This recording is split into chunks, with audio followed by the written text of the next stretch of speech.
Hello, dear students. How are you? Welcome to your program, English Lessons Online. I am Mr. Ngom, a teacher of English.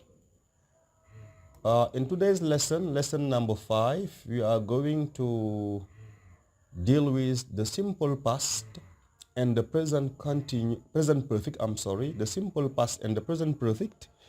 We are going to see how to form the simple past and the present perfect and how to use them plus exercises. Text. 2 months ago, I applied for a place at RADA. I didn't tell my parents. Last week, I received a reply inviting me to go down for an interview and first audition. I have just had a serious argument with my parents, although I have never really quarreled with them in my life before. Yesterday, my friend said, "Have you ever done anything wrong to your parents? Because if you haven't, now it is the time." But I haven't had my 18th birthday yet. I think I am afraid of the future, but I have not made up my mind yet about leaving home.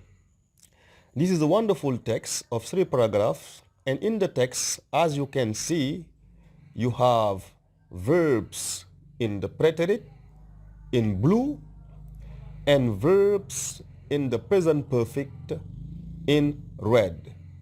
I applied, I received, I didn't tell, have just had, have never quarreled, have you ever done, haven't had, have not made up my mind. So we are going to see how are these tense formed, okay? And the forms affirmative, negative, and interrogative form. Come on. Now, the first part of this video will be the preterit, also called simple past. Formation. How to form the preterit, how to form the simple past. First of all, we have 2 groups of verbs. The first group is the regular verbs and group 2, irregular verbs. For regular verbs,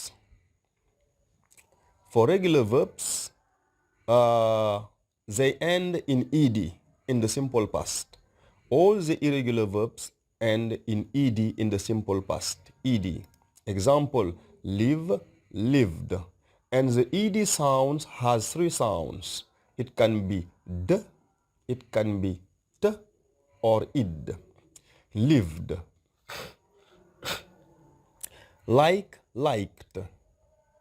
To cook, cooked. To wait, waited. To hope, hoped. To hop, hopped, like in hip hop. To look, looked. To love, loved. So here are, some examples of irregular verbs. In the past, they end in ed. Irregular verbs now, how are they formed? You have to learn the list of the irregular verbs by rote, by heart. Here, example, to arise, arose, arisen. To awake, awoke, awoken. To be, was or were, been. To bend, bent, bent. To bleed, bled, bled. To blow, blew, blown. Be careful, blew. Don't say blow or blew. To blow, blew, blown. To cast, cast, cast. To catch, caught, caught.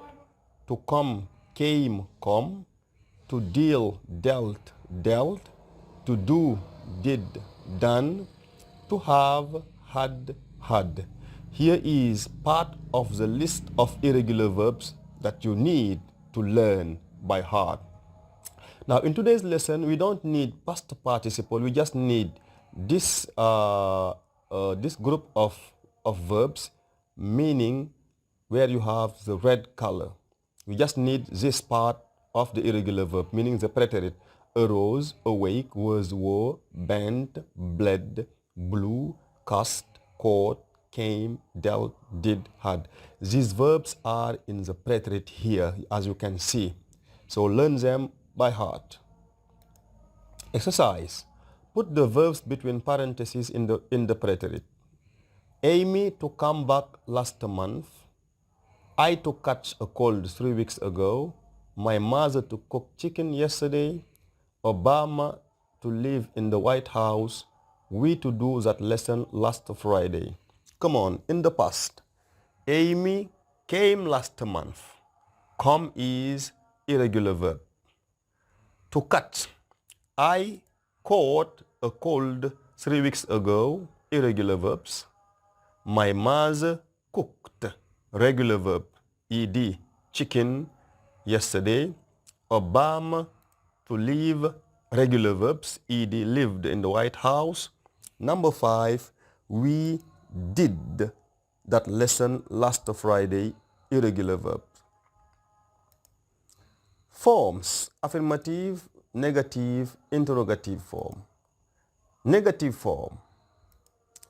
In negative form, auxiliaries, as you can see here, was not, were not in the past. Was for singular and were for plural. Have, had not, okay, singular and plural, it is had not for auxiliaries. And in the past, did not, okay. So we have only one form for have and do, had and did. B, we have a singular form, was, and a plural form, were. But here we need did. We need did to form ordinary verbs. I did not play.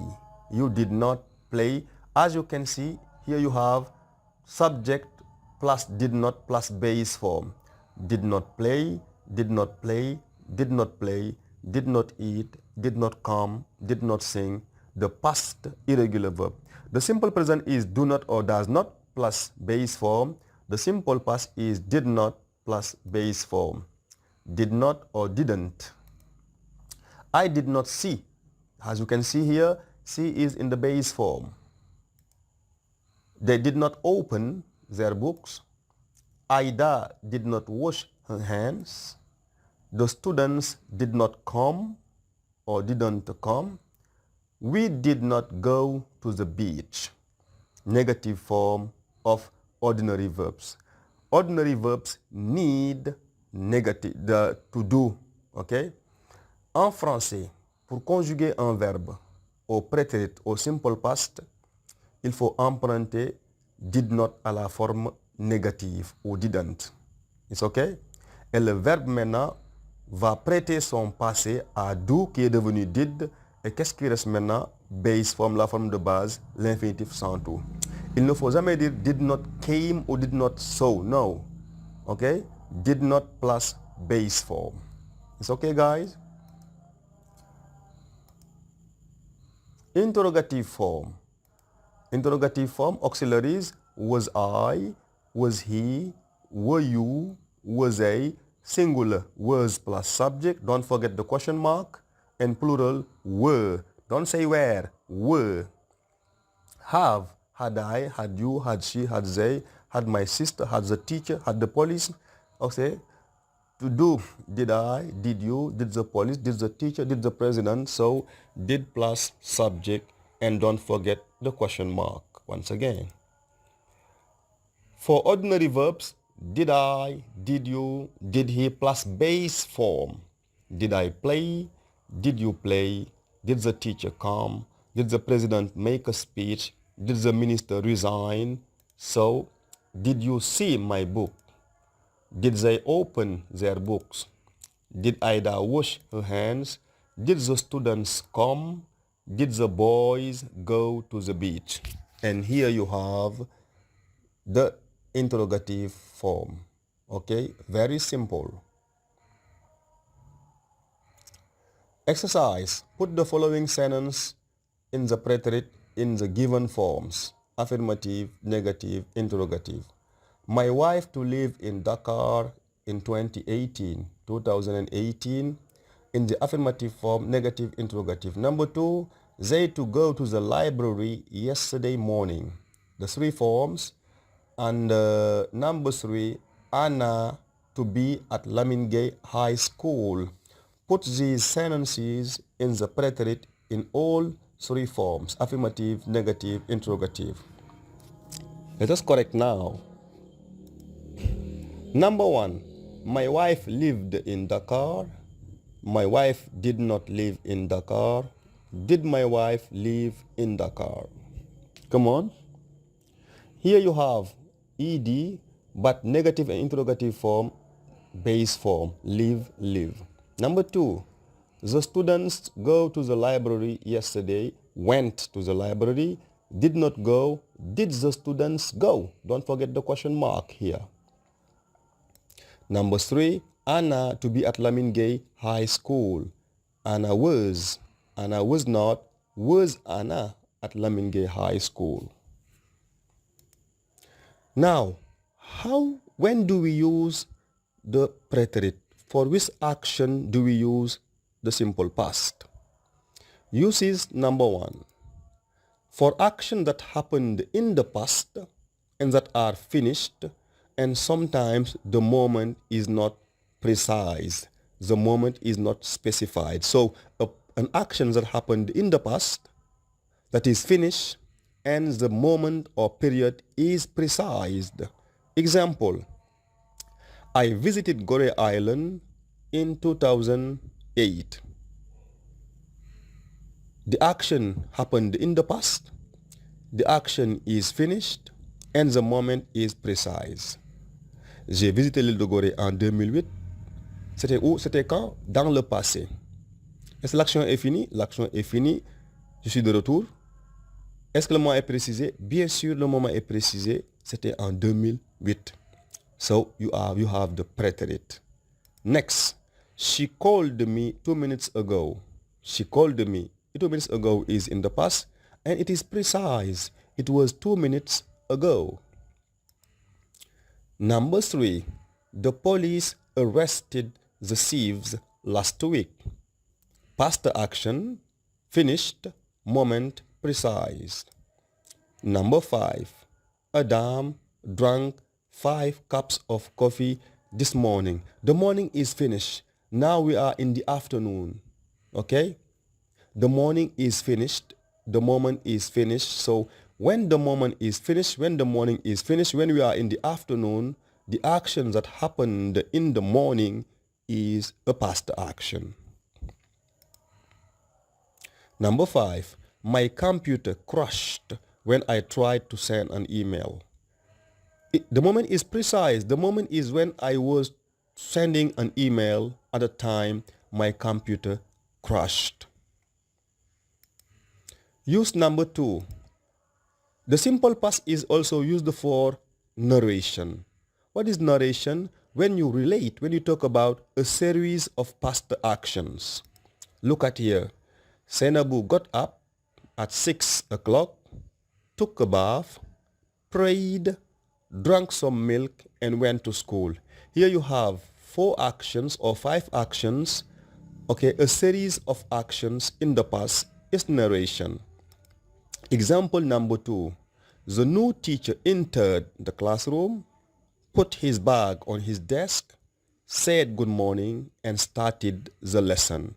So here also we have 4 actions in the past at the same time. Okay, one action after the other. It is a kind of plot. It is the simple past preterit. Time markers. There are some words that can guide you in troisième, okay, in lower classes. Example, yesterday, it is the past. Last week, last Monday, last year, last hour, last gamu, last holiday, it is the past. When I was a child, when I was in primary school, when I lived in Dakar, when I was in chess, so past. In 1492, Christopher Columbus discovered America. Ago, yes, all these are time markers for the simple past preterit. In other lessons, you will see that it's high time plus subject, we use preterit. It's high time you stopped smoking.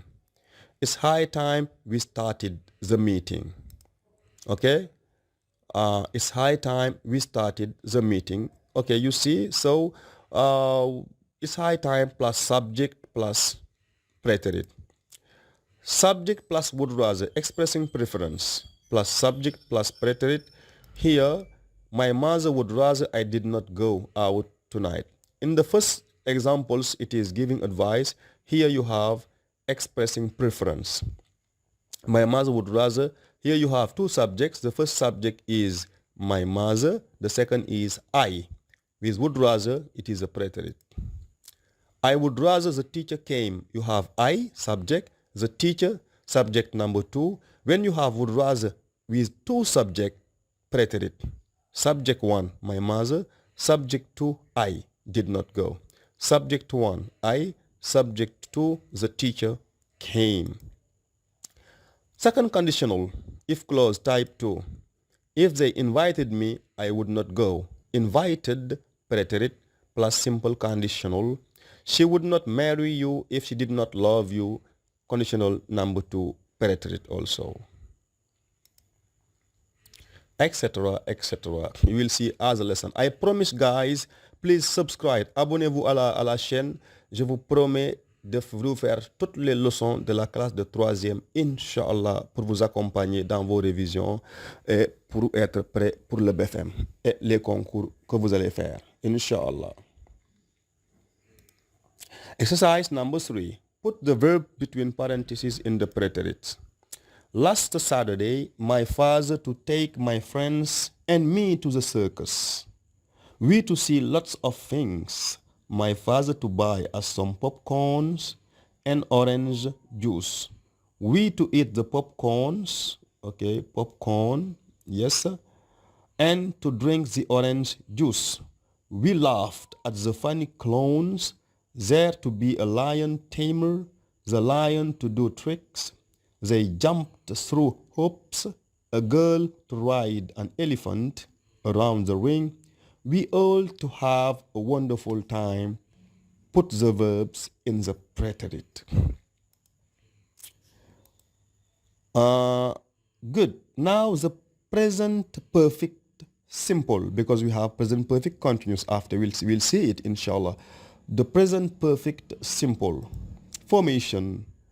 The present perfect simple is formed by having have or has plus past participle, meaning auxiliary have in the simple present. Have or has plus past participle. Now, I have seen you. Have to see, so seen. She has been here. To be was been. So the past participle. Have in the present. Have in the present. They have done, to do, did, done, past participle. They have done the test. Use. How do we use the present perfect? A past action linked to the present with result consequence in the present. Une action du passé qui peut-être est finie, mais qui a un lien avec le présent. Quel type de lien? Soit la conséquence ou bien le résultat. La classe est propre en ce moment. Pourquoi? Elle a été balayée. Elle a été balayée dans le passé. Donc l'action de balayer a eu lieu quand? Dans le passé, mais est liée au présent, car en ce moment au présent, la classe est propre. So a past action linked to the present, meaning it has a result or a consequence in the present. Example. Ali, your shoes are shining. Badou, I have polished them. Regardez, Ali a constaté que les chaussures de Badou sont en train de briller. Il lui dit, mais Badou, tes chaussures brillent. En ce moment, au présent, les chaussures brillent. Pourquoi? Badou lui répond, je les ai cirées. Quand le moment n'est pas précisé. S'il vous plaît, le moment ici, contrairement au preterit, le moment n'est pas précisé. The moment is not precise. What is important is not the moment, but it is the result.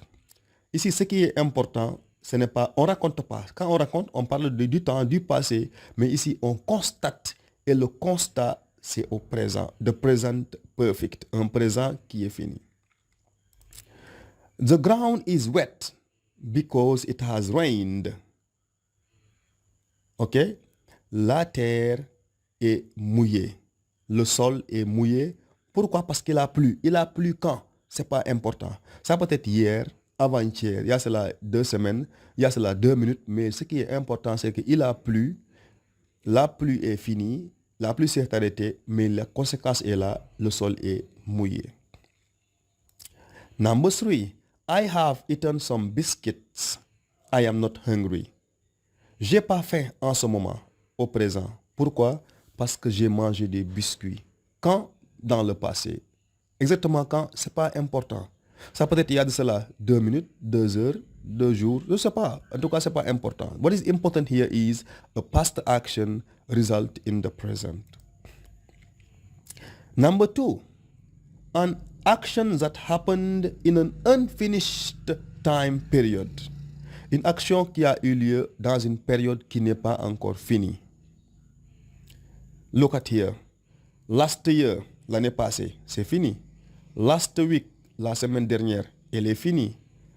In 2022, en 2022, c'est fini. La semaine dernière, c'est fini. Le mois passé, c'est fini. Le matin, quand on est à 19h, le matin est fini. Donc, tout ce qui est fini, ça appartient au passé, c'est le Preterit. Now, when I say this year, cette année-ci, c'est pas encore fini. This week, cette semaine n'est pas encore finie. This morning, on est à 8h, 9h du matin. Le matin n'est pas encore fini. Today, aujourd'hui, c'est pas encore fini. Une action qui a eu lieu dans une période qui n'est pas encore finie. An unfinished time period.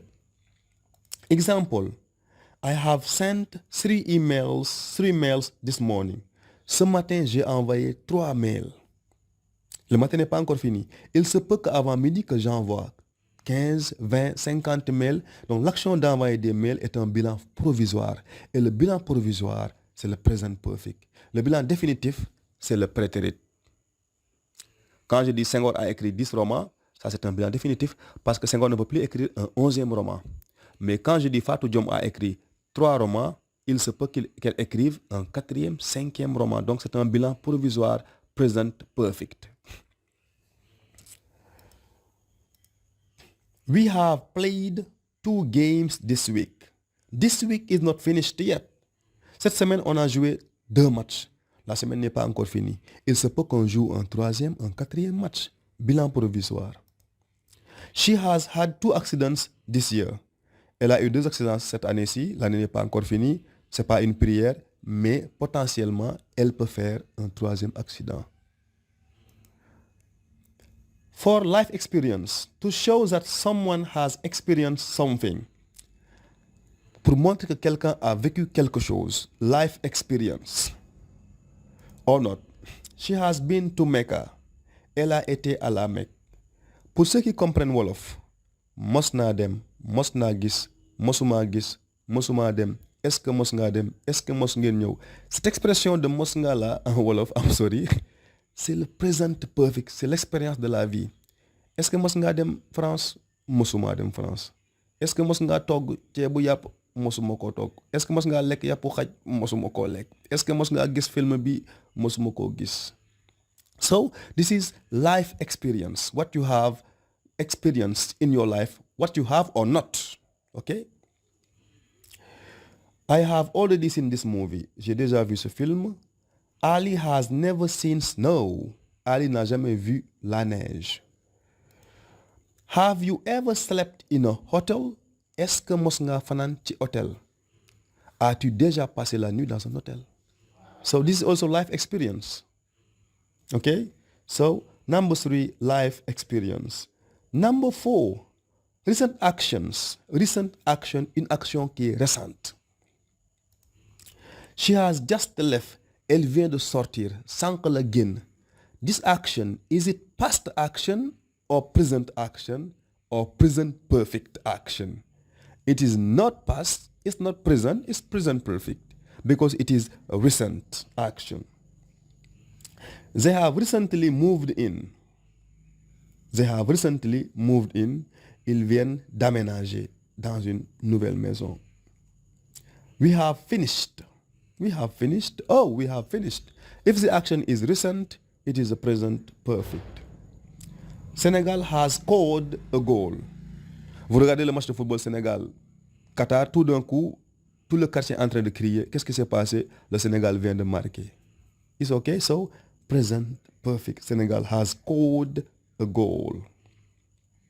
Number 5, to answer the question, how long? Example, how long have you been waiting here? How long has she been waiting? She has been waiting. She has waited for an hour. Mr. Ja has taught for 10 years. How long has Mr. Ja taught? Mr. Ja has taught for 10 years. Time markers, as we did with the preterit, here as example of time markers, but be careful with time markers. Be careful, be careful, be careful. But when you compare preterit and present perfect, if you see these time markers, it is for the present perfect, not for the preterit. Just, already, never, rarely, before, ever, lately, recently, still not, so far, up to now, not yet, yet. Okay. Have you ever been to Ireland? I meant Gore Island. I have been to Ireland 4 times so far. I met a lot of people 2 days ago. I have met a lot of people in the last few years. Okay? Practice. Follow the example and rewrite the sentence in the present perfect. Example, she can't go to the party. She to catch a cold. She can't go to the party because she has caught a cold. She has caught a cold. I'm sorry. She can't go to the party because she has caught a cold. The same. He can't walk very fast because he to hurt his leg. Number 2, I can't get in because I to lose my key. Number 3, I know this story very well because I to see the film. Present perfect. I can't post the letter because I not to put a stamp on it.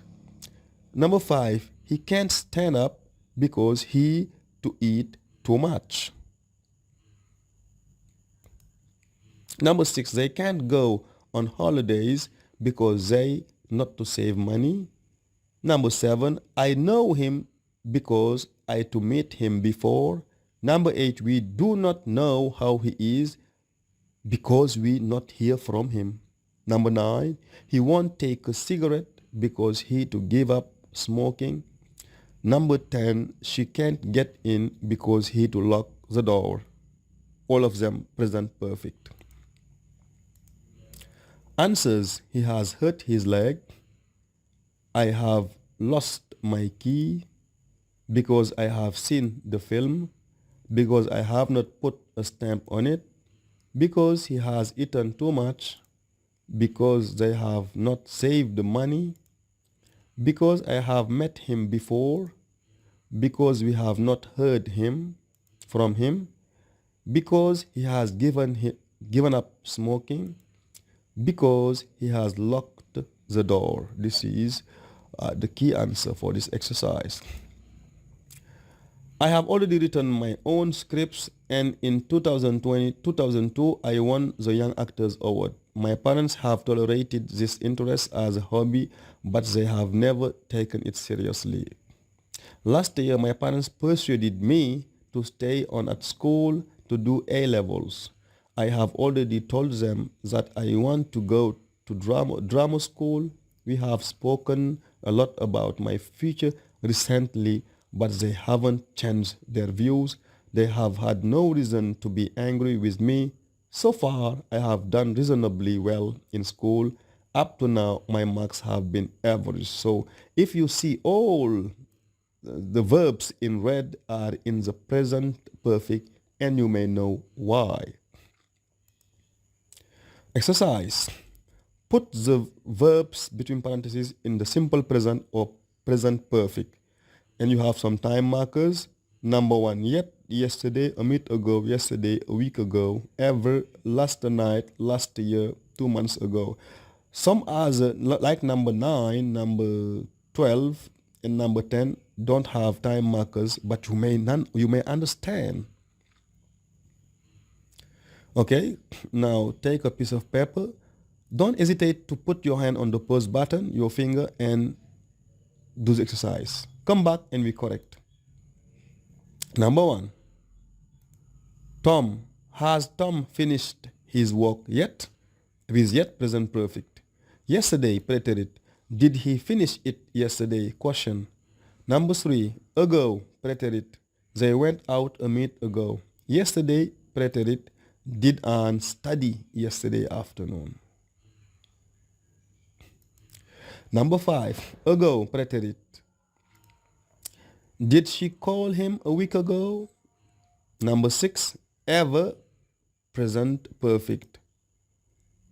Have you ever been in a TV studio? Est-ce que mos nga dugg studio télé? Mos ngeen mos nañ mosuñu.